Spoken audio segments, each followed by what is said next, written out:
Story is actually what helps us to build the metropolis that we have today in the world. Story is what is responsible for why we're able to organize our credit system. Storytelling is the bridge between the past and the future. Storytelling to me is what we would use to overcome where we are coming from, talking about the history, talking about the past, talking about things that has happened before in a way that can be understood and taken forward. However, storytelling, like what connects us from the past to the future.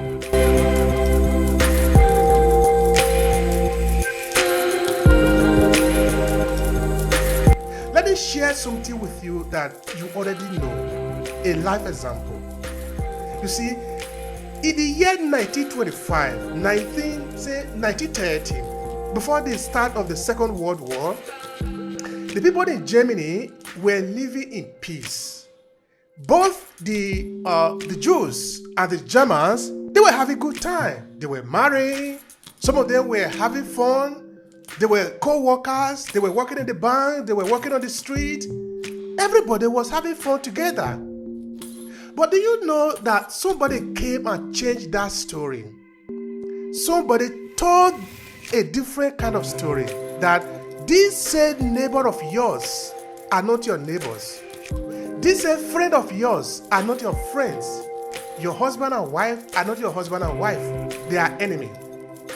Which is to say that, of course, you know what happened after that, no? I don't need to tell you. You know the millions of people that were massacred for that story. That is a result of story.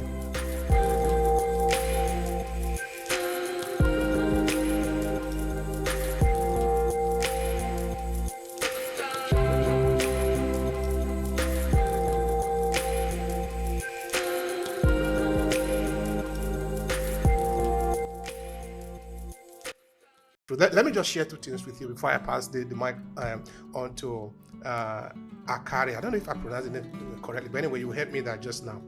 You see,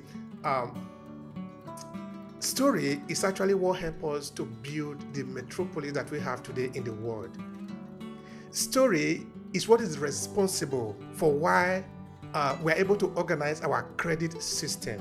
Now, take a moment to reflect on that you go to the bank, you tell the bank operator that give me 1 million naira, I'm going to pay you back with interest. But how do you explain that? Okay, now, because we are not alone in the world, we have other animals that we are coexisting. Do you think if the chimpanzee are going to negotiate, they're going to go to another animal or another chimpanzee and tell you, okay, you give me a piece of banana, give me 2 or 3, that I will pay you maybe in a 2 years time or 3 years time?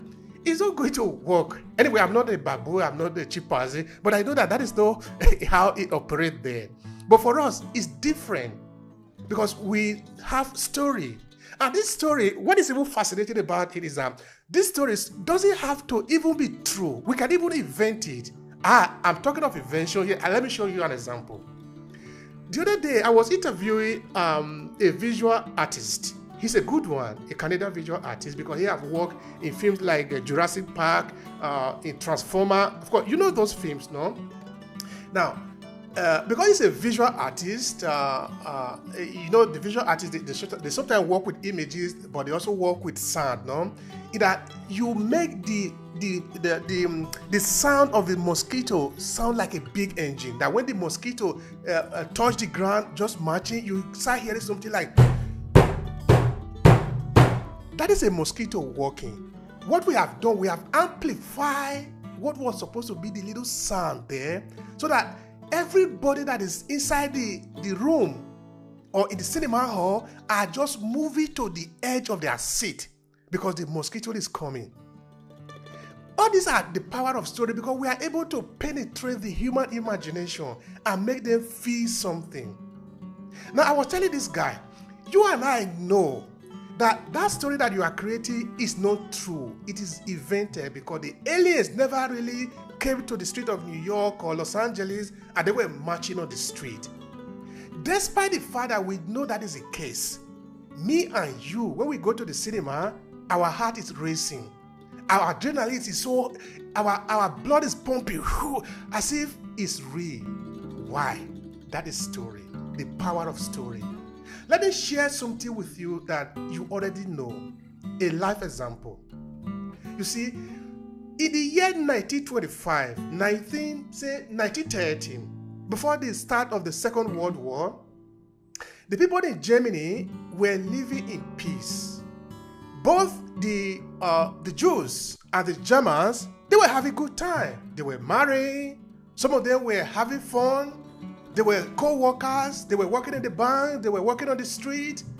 Everybody was having fun together.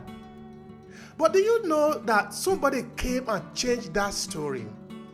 Somebody told a different kind of story, that this said neighbor of yours are not your neighbors. This said friend of yours are not your friends. Your husband and wife are not your husband and wife. They are enemy.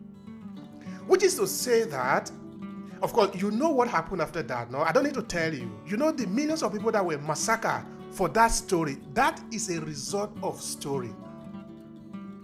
That is also how the military built their images. Otherwise, how are you able to convince an army to go and take another territory? You do that through story. Why I'm saying that is because I want you to understand that story is very powerful. If we know how to tell a story, we can literally move a mountain. We will move it from where it is to another location. But if we want to use statistics, data, it will never happen. It will never happen. Logic doesn't reach there, but story go beyond that. It is through story that we create heaven and hell. If we know how to tell our story, there is no wall that we cannot penetrate. Hello and thank you for checking out this video. I'm Obehi, the host of the African Diaspora Storytelling Series. Every 2 weeks we meet up on LinkedIn to talk about different ways we can leverage the power of storytelling as people of African descent. Now this is it. We are uniting the millions of Africans in the diaspora through the power of our story. It does sound like what you are interested in. Make sure to subscribe to this channel and share this video with your friends who might need it. Now back to today's conversation. All right, it's time for you, Mr. Okare. I repeat again, I probably pronounced the name wrongly. Please help me. Thank you, Mr. Obehi. Yeah, my name is Okare Shaba. Yeah, thank you. So yeah, just talking about the topic, overcoming nostalgia with storytelling. What comes to my mind is storytelling is the bridge between the past and the future. So for me, nostalgia is like dwelling in the past. It's like I would liken it to that comfortable chair that we would like to go back to. However, storytelling for me is like what connects us from the past to the future. Like Mr. Olatunji said, that you cannot be original if you are not connected to the origin. That was so deep, So storytelling to me is what we would use to overcome where we are coming from, talking about the history, talking about the past, talking about things that has happened before in a way that can be understood and taken forward. So what is the meaning of a good story? It must start with a why. What is the why? It starts with the beginning of every story is the why. When you go to the movies or the cinemas, they always tell us that, in the beginning this happened, and it must be relatable. So for me, I feel like all stories or a good compelling story should be a bridge to the future. So I'll just stop with that. Thank you so much for that. That is important. You're actually touching the meat. That is the meat there. Thank you so much for that sharing. I appreciate that. All right, before I pass the question to my co-host, I have Sandra in the room. I think that should be Sandra Washington. Anyway, I didn't see the ending, but I think that is how it should be. All right, it's your turn, sister. Share with us. We are waiting to hear from you. Good day, everyone. I actually not sure how I got up on stage, but I'm standing here and I'm listening to each one of you as you speak and you talk about the storytelling and how you got into storytelling and what the importance is of storytelling. And just on a personal basis, I actually am the founder of a nonprofit. It is a board certified patient advocacy firm here in the United States, and I started the nonprofit side of my business because of a story. That story involves both of my grandmothers and my mother-in-law. And without that story, I wouldn't be here to speak on the importance of healthcare to people. So storytelling is important. It's very, very important, and it actually does help me when someone asks me, "Well, why do you do what you do, Sandra?" I tell them the story of my grandmothers. I tell them the stories of my community as a whole, who has suffered immensely negative impacts, one after the other after the other. And I just lead them down that road on why it's important to me, and why I have a passion to do the things that I do, and it's based on the story that was told well before I was even born. So thank you so much for calling me to the stage, and everyone continue to have a beautiful day. That's lovely. That's lovely, Sandra. Thank you so much for that share. It is powerful. Yeah, all these are just testimony. I love testimony, Of course, it's a proof that, they say that the proof for the pudding is in the eating. We are doing the eating, and it's really very interesting.